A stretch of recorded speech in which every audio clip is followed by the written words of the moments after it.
Welcome to Wannabe Clutter-Free, formerly Wannabe Minimalist, the podcast for busy families who are tired of the chaos, fed up with being overwhelmed, and ready to enjoy life again. Each week, we talk about how to let go of the clutter so that you can focus on the things that actually matter. And it's not just physical clutter. We talk about the mental and emotional stuff too, because if it's holding you back, it's time to ditch it.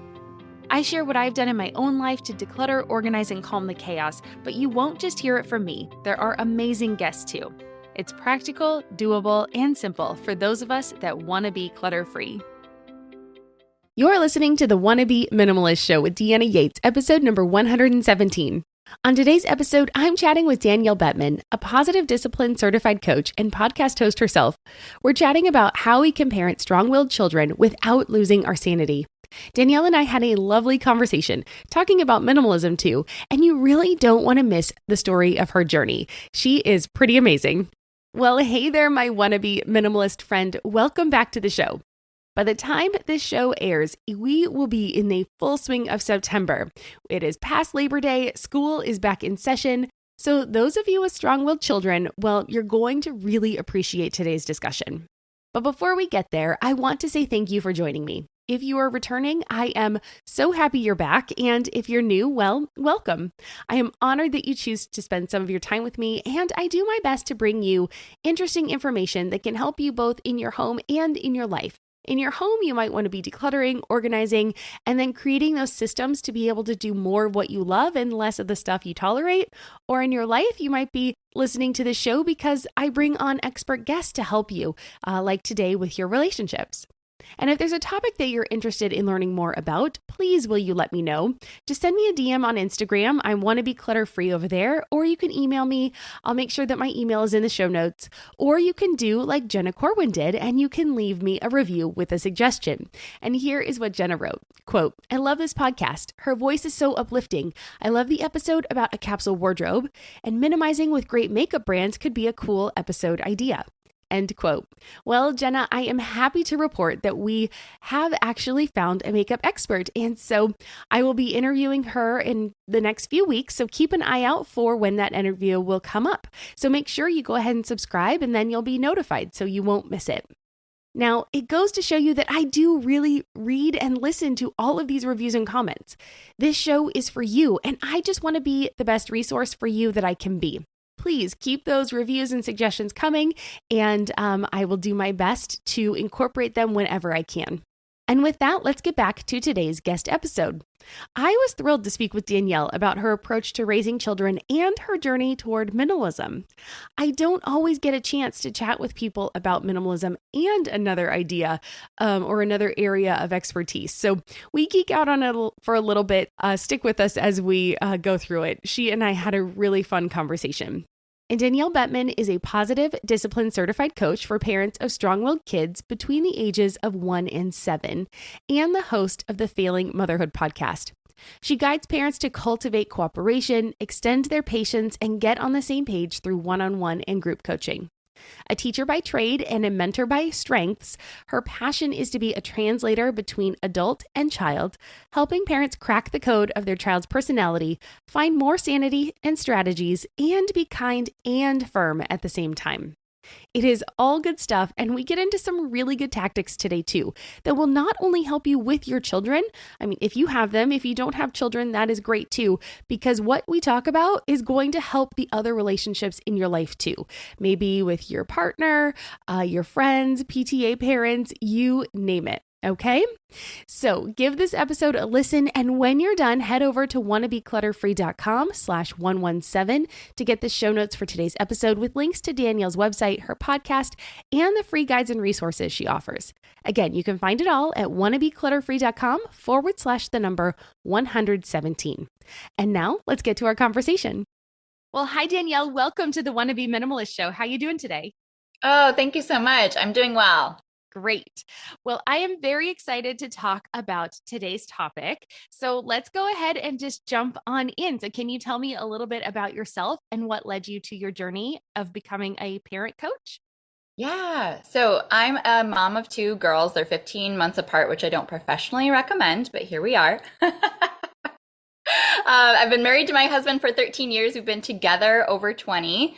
We are high school sweethearts, and we live here in the middle of the Midwest in Omaha, Nebraska. And my degree is in education. So I have a teaching certification from birth through third grade. And I was working in classrooms and then home visiting up until I became a parent myself. And that's when I realized, how did parents listen to a word I had to say before I became a parent? I know I'm probably preaching to the choir to the other parents out here listening, but it's just a whole nother world. And I end up having a lot of clients that are even in the education field or even therapists themselves, because your own parent-child relationship is so much more complex. There's so many more layers. It's like a cocktail of variables and you don't know what you're doing, and it just feels like a lot every single day. So when I started having conversations with friends, realizing I had a leg up, like I had a degree in child development, let alone I was having a hard time with my second daughter in particular. My first was pretty easygoing, not a lot of emotions, did what she was told, didn't rock the boat. My second, however, was a whole nother story where there is no changing her mind. Hurry up means nothing. Such big emotions that I was not prepared for, which brought out a temper I didn't know I had. And I started doing a lot more research into actual like parenting approaches. I did not follow all the Instagram accounts. I did not know all of the terminology. I just did what I knew worked with the kids that I had worked with before and what I knew to be, following their brain development and things like that. And that's when I found positive discipline, and I realized that there was a whole wealth of understanding that when parents have, they can just feel so much better about how they're doing and what they're doing, and be able to enjoy their kids a little bit better than they did before, and feel like they're on some sort of track to creating a good human being at the end result without throwing spaghetti at a wall and crossing their fingers hoping for the best. So I started my company 3 years ago. And it was in-home consultations locally, just working one-on-one with families to get them some individualized solutions. And then with the pandemic, thank you, COVID, I turned virtual and started my podcast as well called Failing Motherhood. And now I'm working with families all over the place, and I love what I do. Oh, that's awesome. Well, couple things. First off, I love that you're like, I don't professionally recommend it, but that is what that's what life throws us. I love it. Yep. So good. Roll with the punches. Second, yes, we are, raising human beings, right? They're not, so good. I hear you on that so much. And then way to turn a negative into a positive and be able to reach so many more people than just those in your local area. So yeah. On the flip side, yes, we all have our gripes with COVID, but some things are definitely, we did get a few positives out of them. So yes, I'm happy we are all you best were here friends today chatting with me because of it. So yes, that works same. out. It's fate. So one thing you kind of talked about there a little bit, or alluded to a little bit, was family dynamics, right? And how they're such a huge part of parenting. So first off, I'm sure your answer is going to be yes, but do you think it's important that we get on the same page as our spouse? What if they're totally different than us? So we grew up reading different books. So how do we do that? How do we kind of come to a meeting of minds if we were raised super differently and have different parenting styles? Yes, you're not alone. That is such a huge dynamic right now. And that was one of the first things I picked up on when I started working with families one-on-one, because I knew that was true at my house, but I didn't realize that everyone else is parenting with someone that they did not grow up with, which meant that they were raised with totally different approaches, we should hope different not, relationships. Right? Yes. Different conditioning, and that is expected. So what do we do with that when, like, you read how to expect when you're expecting, but you did not prepare for whatever this new toddler phase is, where like everything is no and screaming, and you're, feels like there's a wedge of divide, making that gap even wider, because usually one parent is a little more firm, one parent is a little more kind, one's really trying to in tune with the emotions, one's more worried about creating a monster down the road. And so then you become good cop and bad cop, or you're just, using these conflicts against each other because you feel like you don't have each other's back. And that's so common. So what I typically recommend is to start just by reflecting on your own childhoods, and not that you need to go into depths of counseling and therapy with your spouse to dive into all of the do's and don'ts that your parents did, but just even comparing and contrasting on a superficial level what discipline was in the home that you grew up with, what conflict felt like, what the culture of your home was kind of like, tension wise, how your relationship is with your parent now and why you feel like it's that way, good or bad. Then you can kind of start to think about, well, what is our end goal for our kids, for the child that's in front of us? What's our end goal? What's going to have mattered 20 years from now? And what is parenting them all really for? Yeah. That's when you're going to really start to realize how much you have in common, because a lot of those answers are going to be aligned. There's a reason why you're parenting together in the first place. And that's what reminds you of that is, oh yeah, these are some of the values that are really important to us. These are some of the experiences we really want them to have. This is the kind of person we want them to be, or the things that we want to be true of their life. Then you have to dial it back to, how do we get there? What is the trajectory to those end goals? And has there been research and typical approaches or things that really do make a difference in creating that in our child? And what do we feel like they need that's really specific to their personality trait or the way that they think or the experiences that they're really drawn to? And how do we individualize that? Being able to problem solve that together is going to help you come to new conclusions instead of just like A versus B. It's like, oh, it's C. We have to come up with C. Neither one of us are an expert in C. So we need to find probably some resources that help us both learn how to do C, because the dynamic we are having right now is not working, where I try to shove A down your throat and then you reject it and just do B anyway behind my back. And and it just spirals from there, and then kids are very confused. So very, very common, but definitely things that you can do. And I definitely recommend working with a solution-oriented professional like me, just to be able to take that dynamic out of the equation of like the expert and the one feeling criticized, and be able to learn the same things at the same time using shared language and finding a whole new foundation. Yeah, it's great because sometimes we can't even see our own stuff, right? Well, most of the time we can't see our own stuff. And so we always, not always, I'm getting very absolutist here, but there's often times where we see, then it's so easy to see things in other people. And I get the same way, both positive and negative, right? It's so easy to see positive qualities in other people. And sometimes it's really hard to see those positive qualities in yourself.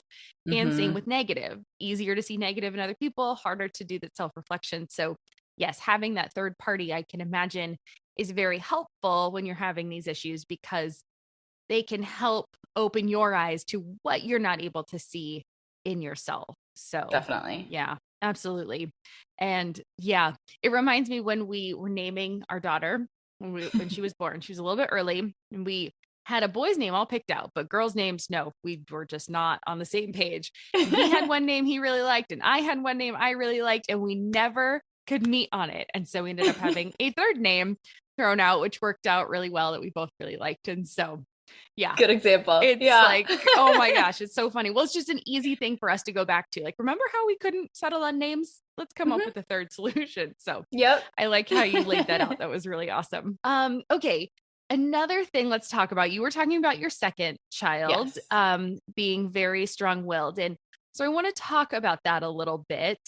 But before we go there, let's talk about decluttering and minimalism, because that's really what my show is mostly about. And we talk about a lot of different topics. And so, because I think it's all intertwined, right? I mean, I think minimalism is living intentionally. And so all of these different aspects of our life kind of combine together.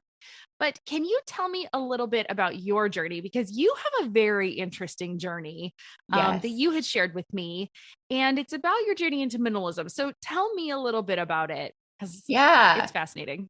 Yeah. So I had, the dream, the white picket fence, the home and the 2 kids and the marriage and all the things. And, life was swell. My husband worked at, a nice corporate job that took care of us. I was teaching part-time. It was great. They were 2 in 1. I still, it's a blur, but we were doing the things. And then we slowly realized that my husband was really struggling with his alcohol use. And it had always been fine, but it was just really starting to pick up in ways that I had not realized until he shared with me how much it was and how often it was. And we started going to counseling. It didn't help a whole lot, and it kept spiraling. So eventually I found Al-Anon, the support group for families of alcoholics, and went there for about a year. And that really helped me learn how to be a grown-up, honestly, like learn how to just realize what is my responsibility. How can I take care of myself? What does healthy boundaries look like? All of those things. So I was doing that while he was continuing to really get in a negative place. And I realized that we were going to need, not only was all of our savings going to vodka, but I was very concerned for his health and well-being, and eventually the safety of our kids if he was driving them or, watching them or anything like that.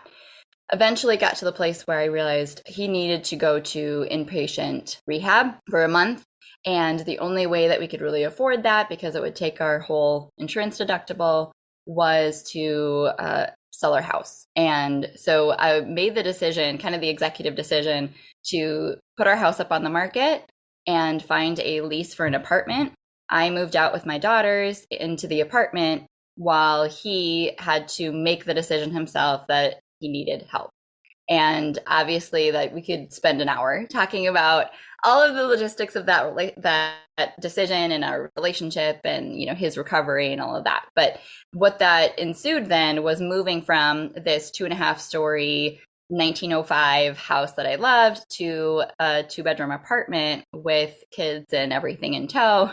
We no longer were going to have a garage. We no longer were going to have a backyard. We no longer were going to have a basement. They were going to have to share a room, right? It was a downsize of epic proportions. And just to sum it up, he did, in the next month or two, find help.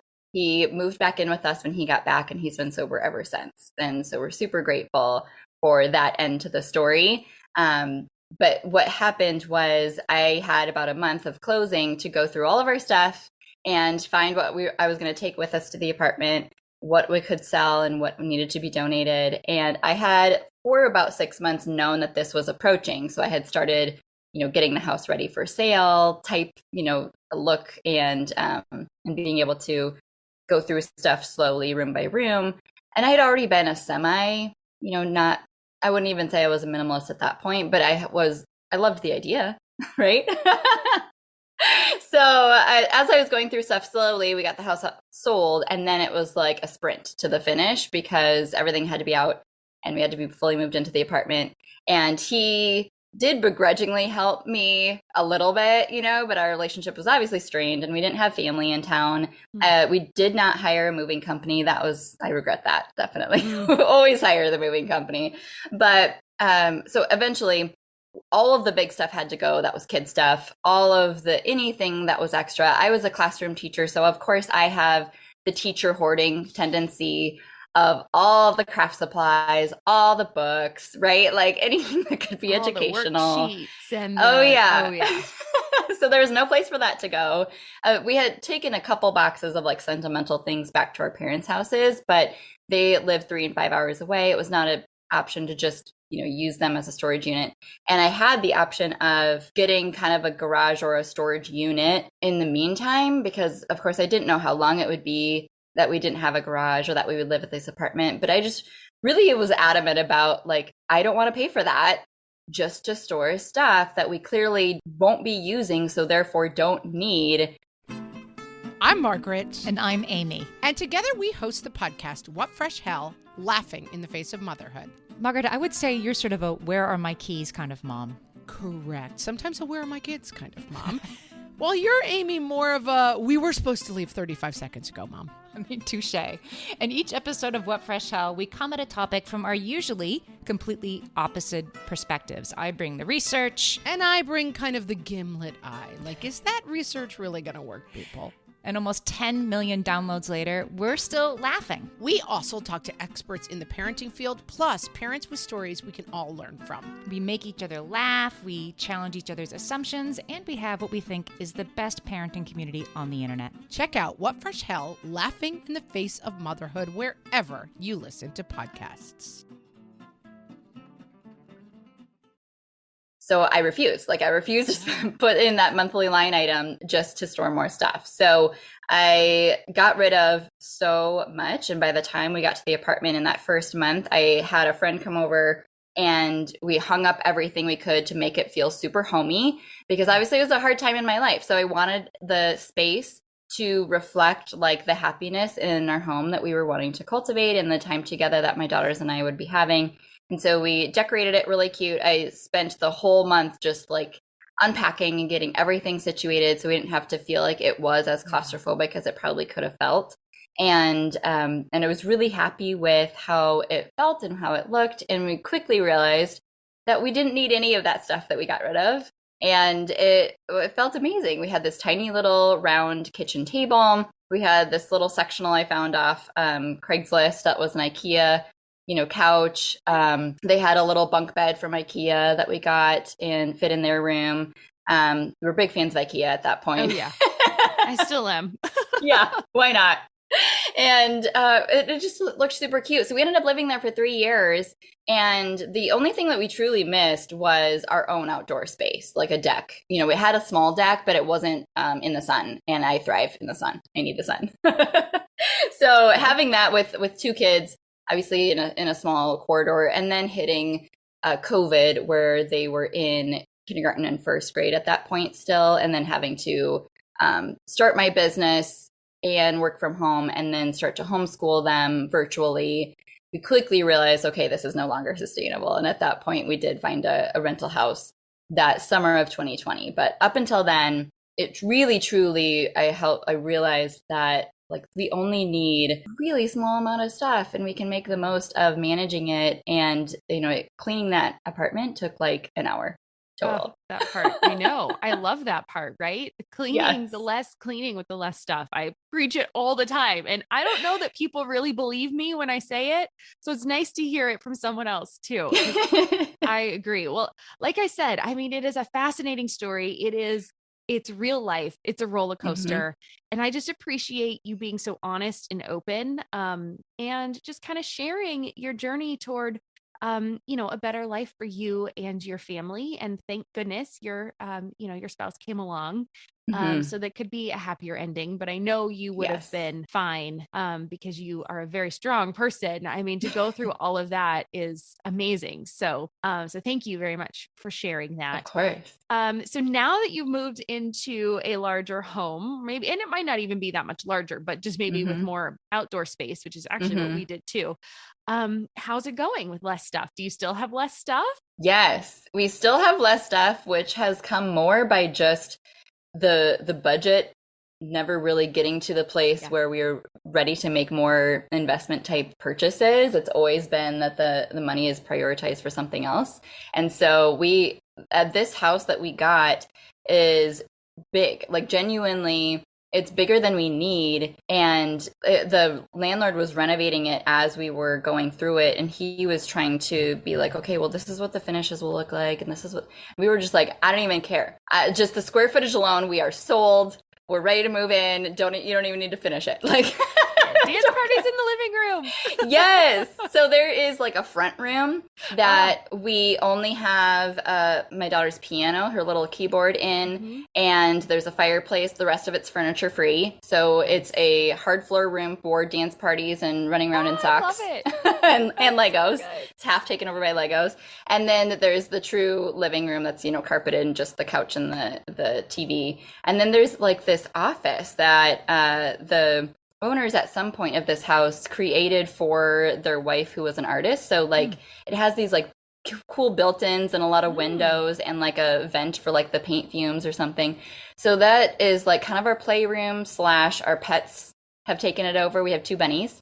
Oh. And they kind of free roam and hang out in there. And it's just really a really cool space that we would have never, found. And it's great because they just have a little art table in there and then some of the bunny stuff.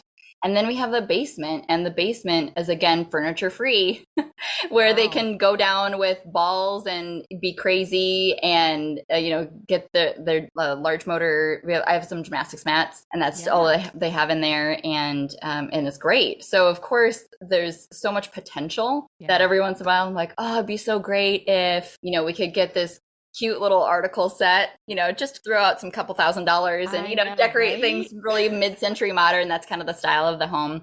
And so, of course, I always get, thinking about the things we could do, but we are paying for Montessori tuition for our daughters, and that's our big priority right now. And then we've gone on a couple trips. And so there's been no real reason to continue to replace the things that obviously we've gotten like a mower again, and a grill. But other than that, it's really like we have still the amount of stuff we had in the apartment, which is fantastic. Yeah.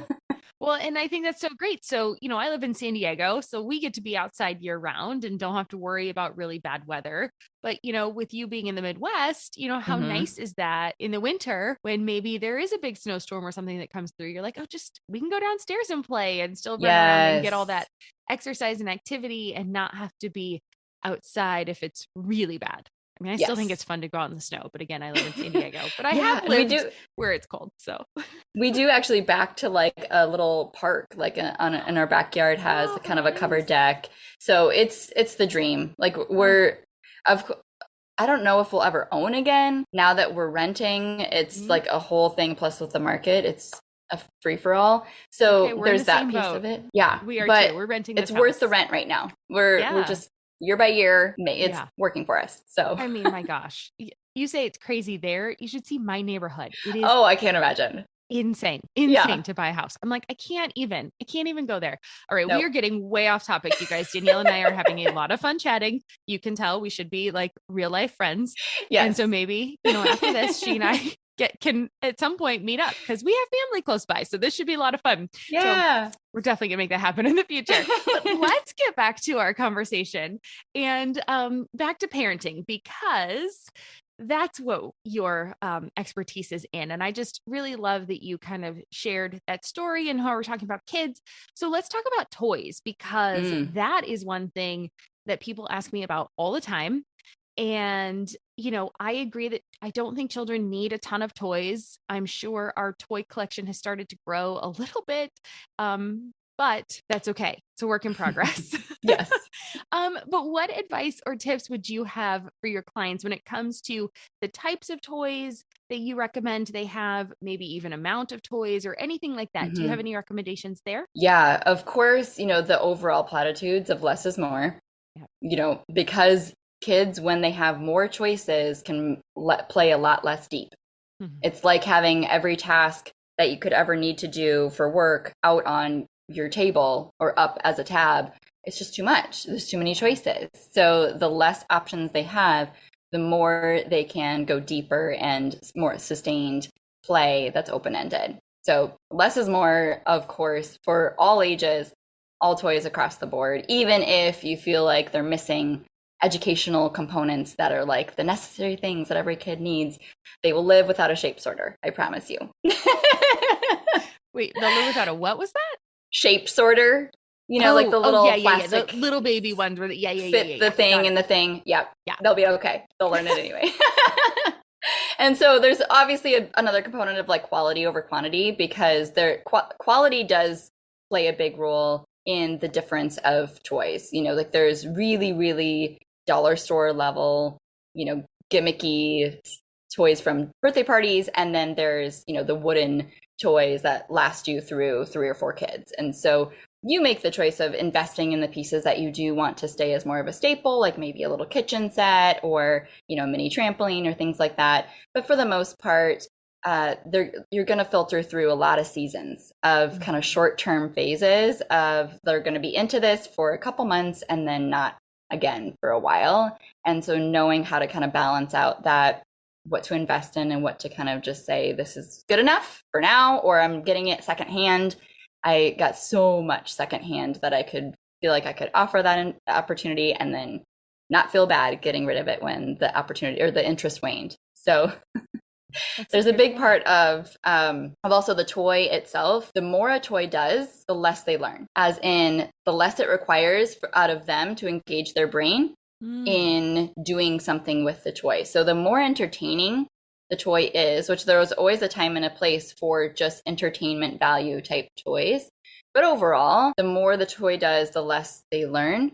The more open-ended the toy, if it just sits on the floor until they engage with it, the more then it requires of them to be able to use different parts of their brain to actually engage with and learn from the use of that toy. So that's why things like dress up clothes, play food, magnet tiles, things that are much more open-ended, I recommend over the things that are very specific and only have kind of one use of how you can engage with that toy. Because then it's much more short-lived in their creativity, and it's going to kind of confine them more to a box. And if they just kind of push a button and it does everything for them, then that's going to be less, value over time as well. I like how you put that, because it's kind of the reverse of what you hear a lot. Like you always hear, do the open-ended toys, it'll make them, think more. But looking at it from that flip side too, of like the more the toy does, the less they learn. I think that's going to hit home with a lot of people, because you hear the other all the time, but it is really nice to think of it the other way. So yeah, thanks for putting that out. It's kind of a good little one to have in the back of your mind, because I do think it's easy in the moment to gravitate toward those toys because they're exciting. The marketing is great. Interesting. Oh my gosh, marketing's always great.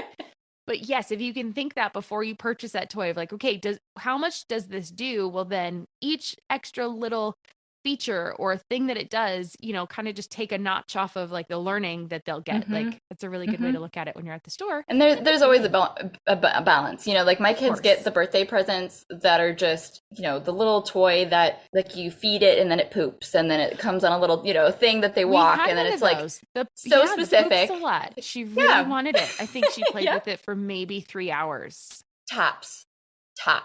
Yep. Yeah. Oh yeah. We had that. I know.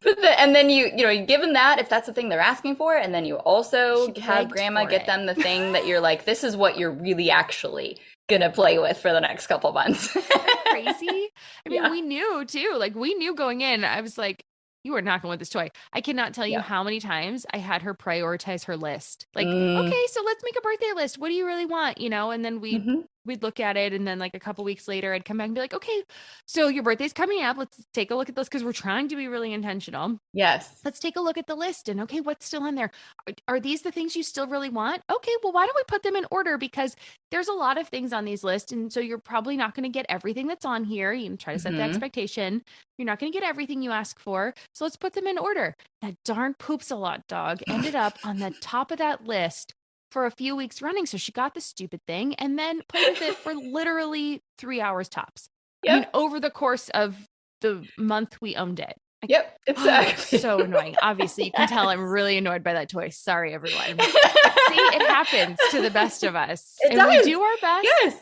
I did my best. I knew she wasn't going to want it, but she really wanted that darn thing. So Yep. Now she has an allowance. She's a little bit older now. So now she gets an allowance. And if that's the toy she really wants, then, and I know she's not going to play with it, then it can go on the list of like, well, you can spend your own money on it. And it bothers you so much less when it just sits there then. So much less because it's her lesson to learn then instead of she just got it and she didn't want it. Yep. So yeah, we're working on solutions for those things. Okay. It gets better as they get older because then they'll take more responsibility. Right. Yes. Exactly. Yeah, mine's 9 now. So it's definitely getting better. She's really into Lego. She definitely goes through the phases of like crafty stuff, then like building with Legos, then puzzles, then games. Like she definitely cycles through. So it's all right. Okay, well, let's transition back into parenting. So I've had a few guests on recently on the show talking about parenting, but none have really specifically addressed the strong-willed child. So let's get back to that because that's kind of where we started. So talk to me a little bit about that. So how would you describe strong-willed and what should we be looking for? Yeah, the phrase or quote that helped me discover this was my child was from the book, How to Talk So Little Kids Will Listen.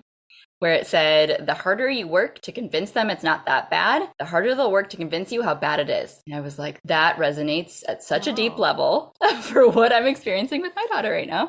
There must be something to this. And that's when I realized just how different my two kids were. Where, you know, my oldest, it's just a little bit more by the book. Her emotions can ebb and flow at a very, you know, neutral level.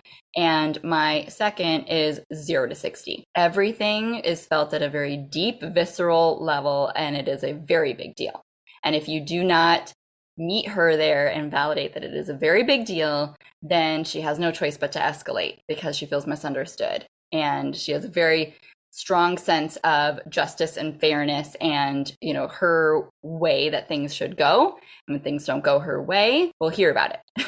And there is very little to change her mind in the moment that is logic or reasoning, or that is, you know, a threat or a bribe or a punishment or a reward. It doesn't register. It does not make the difference in that moment to actually change her behavior in any way, because she sees it one way and that's it. And so that's very hard to deal with when you're just trying to get her shoes on, and, you know, the explanation and the lecture and hurry up and all of it means nothing to her. Like, you're not even saying anything. It's very aggravating as a parent. Like, this should not be that difficult. But she's so smart, so perceptive, so observant. She just feels things at such a deep level that the highs are high and the lows are low. And you ride that roller coaster too. If you don't know exactly how to navigate those moments as a parent, they just give you whiplash. And like, she's just not accepting the status quo. Like, if I just say, oh, this is, you know, the because I said so type approach, nope, I have my own ideas. And so it's very much going to be a battle of my way versus your way. And, you know, a power struggle is going to ensue about every little thing that I have to ask you to do if we're not on the same page, and if I'm not, you know, really understanding how she sees it and kind of like her perception of the world. Okay. So how can we then help our strong-willed children and also keep our sanity? Because obviously you can't give in to everything that they want. Right. And you need them to do certain things. Right. So what do you do in that moment where she won't put her shoes on and you're like, but we've got to go out the door. Like, we have somewhere to be. We have an appointment. We have, you know, whatever. You have to get to school. Yes. What's going on? What do you do? So that, I mean, that's the whole question. That's what I do in a nutshell, is like, that's what I help parents with, because so often you swing a pendulum between trying to be really, really nice and, you know, gentle and ask a million times and, you know, be Mary Poppins, and then you snap after the 10th time. And then now you're threatening to throw all the toys away and, you know, ground them from screen time for 3 months. Ever. And then immediately regretting that. Right. So, yeah. And there's like no happy medium in between. And then when you have patients, you know, your partner's the one, you know, threatening all the things. So that's so common. And so many parents come to me in that cycle of like, I'm threatening and then I'm bribing, and then I'm threatening and then bribing, and then I'm losing my temper, and then I regret it and I'm guilty at the end of the night. And I don't know how to just get them to do what I need them to do. Like, why is this so hard? So that listening is like a huge trigger, because it feels like to us, we're supposed to have some level of control of like, you know, we do the things and then they do the things. But that's just not the way that this relationship is going to be navigated for anyone's sanity. But you don't have to feel like you're being permissive. So positive discipline, that's what I'm certified in. It really reinforces being kind and firm at the same time, which is a very hard balancing act. It's like a tightrope to walk as a parent. And once you have the scripts and kind of like the understanding of that vocabulary, it translates to every other relationship. Like, you can be kind and firm with your boss and kind and firm with your spouse and, you know, be able to navigate conflict with a lot more confidence once you kind of figure out all of these things that we never learned. Nobody taught us these things, right? So like, as a parent, feel no guilt for not having figured this out yet. No one has taught you. So it's okay. So the kind and firm approach is huge, just in knowing kind of what to say and how to say it, so that you don't feel like your back is against the wall. That point of helplessness as a parent, when you genuinely feel like what I'm doing isn't working and I have no other tools at my disposal, I don't know what to do. That's when you reach the most desperate tools that you told yourself you'd never do, or say the things that you never want to say to your child. It's that feeling of helplessness that takes over. And I work to eliminate that from being your kind of go-to reaction, because now you have so many more tools and so much more understanding. But, getting back to what do you do differently? Like, how do you have sanity with these kids? There's two big game changers. One of them is giving them more opportunities to use their voice, to be their own boss, and to be in control in really healthy ways that you can just leverage for good in all of these like proactive preventative moments. Like just giving them more understanding of what's predictable throughout their day, and giving them just a lot more choice in not only, what they wear or what they play, but even, to a deeper level of how are we going to solve this problem? What are we going to do? Like giving them just a lot more agency, giving them their own calendar, giving them these like power reversal game moments. That's what's going to really fill their cup, because their currency is control. When they don't feel like they have control, they're going to lash out for it in all of these moments that feel like a lose-lose to you, that feels like it threatens your authority. But if you fill their cup with a whole bunch of control outside of that moment, they're going to be a lot more fine with getting their shoes on in that moment that you really kind of need to play that control card.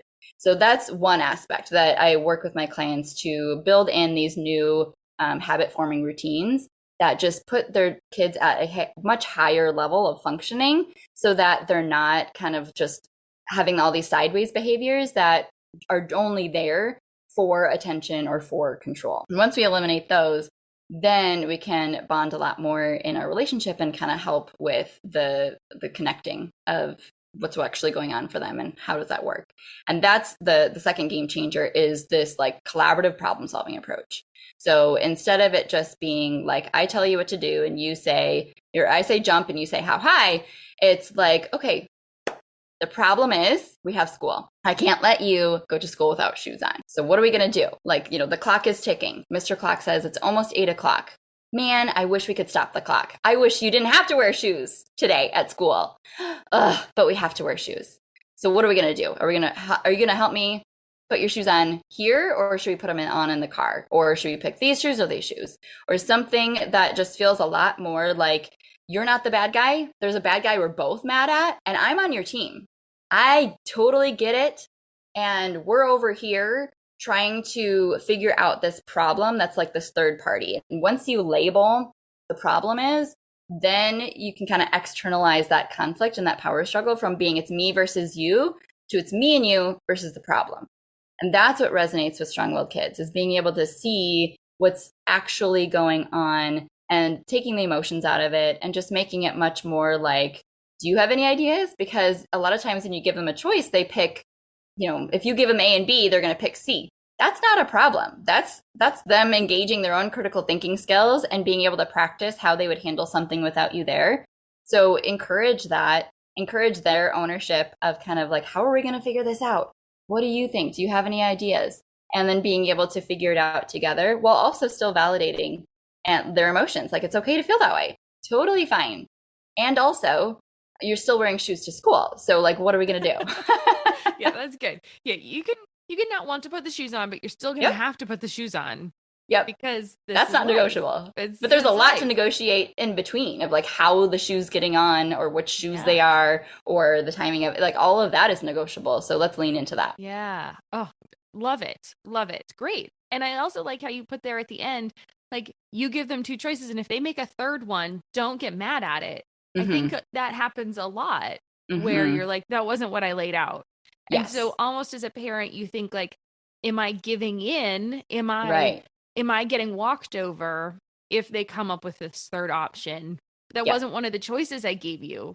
So sometimes I think it can be a little like, not like, how dare you, but just like, what? that wasn't an option, And either like, you're like, dang, my kid's really smart. Have to figure that out, or like, I feel like I'm being manipulated. But I think if we just step back and say, wow, that was really clever and good on you. And yeah, you know what? It solves our problem. So it's still a win-win for both of us. If you're wearing shoes by the time you walk into school, then win-win. Yeah, that's great. Yeah. So thank you for pointing that out. That's good. Yeah. And again, it's like that same thing you were talking about at the earlier, where I have point A, you have point B, we got to come up with point C together. So just taking that example that we can work with our partners on, and we can use it with our children, and we can use it with other relationships we have. So, well, this has been so much fun. And I think that's a wonderful place to end. Super helpful, very tactical, really gives us some things to work with. And for people that have, strong-willed children, they have a really good resource in you. So tell us where we can find you so people can reach out if they need to. Yeah, I would love that. So wherever you're listening to this, you can find my podcast too, Failing Motherhood. It's all the places. And I interview experts that also resonate with that feeling of I screw up my kids. I have a temper. I'm not doing everything perfect. And, how do we feel like we are still the parent that our kids need? So that's what Failing Motherhood is all about. Go find us there. But then the best place to connect with me is on Instagram. That's where I am the most. I'm at parent_wholeheartedly. And, give me a follow, send me a DM and say hi that you found me through this podcast. I would love to hear that and connect with you over minimalism too. I had been doing some declutter sessions with my clients locally in person as like an add-on to the parenting coaching to tackle the toys in the playroom, and stopped doing that because of COVID. And, I'm really focused on kind of just my one-on-one in my group at this point, but I'm always ready to geek out and talk toys and books and all the things. So say hi and talk about that. And then my website is parentingwholeheartedly.com. I have a Calm Big Emotions guide all about tantrums and meltdowns in early childhood that you can download. I also have a patience makeover. That's a free guide about how to have more patience. If that's something that your goal is right now as a parent, you can download that, and a masterclass as well. So I have all sorts of free resources you can dive into right away. Fantastic. Well, we will make sure that we have links to all of that on the show notes. So if you are listening to this and you don't have a way to jot that all down, just make sure you check out the show notes, and all of that will be there. So one of my favorite ways to end every episode is to have 3 rapid fire questions. So this first one is right up your alley. So what does minimalism mean to you? It means prioritizing what matters most. Yes. So good. Definitely. I'm on board. And then number 2, what is one of your favorite pieces of advice that maybe you didn't get to share today that you would like to make sure our listeners know? Yeah, I always make the point when I am given the opportunity that your mental health as a parent is what all of the strategies are based upon. So it's like the bottom of the pyramid that you're trying to build, and you can't throw a Band-Aid on the top of it without addressing the foundation, which is you and your ability to do the things and be a parent. So prioritizing your mental health, taking care of yourself is non-negotiable. And if you need support, you need to ask for help. And that has nothing to do with your identity or your worth or anything like that. It is the best investment that you can give your child is genuinely your own sanity and well-being. So that your sanity makes all the strategies possible. If you are not sleeping, then don't expect of yourself to remember the thing you saw on Instagram yesterday. It's not accessible until you have your full capacity ready to be able to tackle the day. So that's always the first place I start with my clients in the first week of kind of my group program, is making sure that you address that and keep promises to yourself so that you can then grow with your child. Oh, well, that's amazing. Thank you. Great pieces of advice. And then the last one, a little bit lighter. What is making you happy right now or in this season of your life? Like I said before, I thrive off of sunshine. So being summer and, having this deck, we just got a new to us consigned table and chairs for our deck. And I had been using the coffee table. It was a fold up table, like card table that came with the rental house. And I'd been using that for the last 2 years that we were here. Finally donated it because it was always pool with water and it was getting real gross. It's not meant to be outside. So we finally got an actual like glass table that I still found off Facebook Marketplace for $35.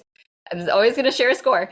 So that is making me really happy when I can sit out there and use my laptop or drink my coffee out there in the mornings and read fiction for pleasure. Like in the last year, I finally discovered that like my best way to recharge is to read something that is just for me. That's not even like a, self-help book. It's just for fun. And that feels like just a luxury. So I love getting to do that. Oh, so nice. I get a little wrapped up when I read fiction. So I have to Hmm. be very careful because I'm the person that would like stay up till 3 a.m. finishing the book because I Yes, just can't put books it's a down. So I have to be problem. I very did that on careful. Friday morning. I had a lot to do and my kids were home and I just read. Because I had to finish the book. Yeah. So that's awesome. Oh, I love it. I can get wrapped up in a good fiction for sure. So, Yes. oh, Danielle, this has been so much fun. I really have Yeah. enjoyed this conversation and I just I know it's going to help a lot of people out there. So, just thank you so Thank much you. for coming on and sharing. Really appreciate Of it. course. Yeah. And I'm excited to have you over on Failing Motherhood as Oh, well. yeah. Me too. That'll be fun. Reverse it. I love it. So, we'll make sure Yeah. we let everyone know about that too. So, all right. Well, you have a great rest of your day. Thank you. You too. All right. Bye. It was good, right? I know we went on a little journey together and you got to hear the beginning of a budding friendship, but I was blown away by a few of the things Danielle discussed today.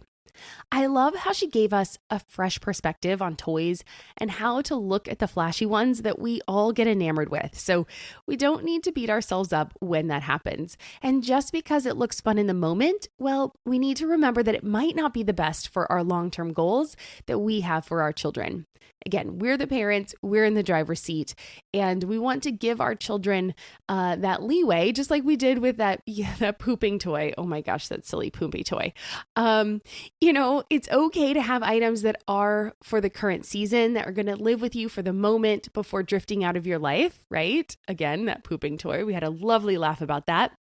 Those are lessons learned, right? But then it's also good for us to have that long-term strategy, to think about those long-term goals in ways we know that our children will benefit over the long term, so that it's not all of this bright flashing and just kind of for the moment instant gratification stuff.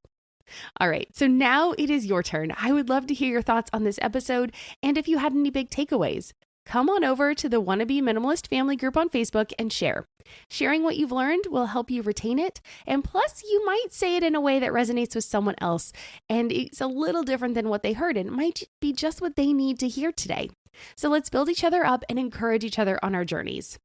And if you join in that group, you're going to jump in right into the middle of our 5:15 decluttering challenge. We're doing 15-minute declutters every day for 5 days, and I'm hopping in, going live at 5:15 p.m. Pacific every single day, Tuesday through Saturday this week. So as this airs, we're going to be right in the middle of that. So if you come over today, you can jump on in and join us for the last few days of it. And a thanks again to Danielle for joining us on the show today and for sharing some amazing advice. Remember, she has some awesome free resources available to you. So head on over to wannabeclutterfree.com/117. Again, that's wannabeclutterfree.com/117 to get your copy of those guides and to find out more about Danielle. And as always, thank you for joining me too. If you made it this far, I would be thrilled if you left me a review on Apple Podcast. Your reviews make my day. It helps me be able to book more guests like this on the show for you to discover and learn from. And with that, I hope you have a fabulous day, and I will see you back here next week when I will be chatting with Patrina Dixon about our finances. She is an award-winning author and international speaker, and we will be discussing spending and saving behaviors and how they can guide us toward financial independence. I know it's a tough topic, but it's super fun, and I really enjoyed chatting with her. I'm Deanna Yates, and you've been listening to the Wannabe Minimalist Show. Cheers.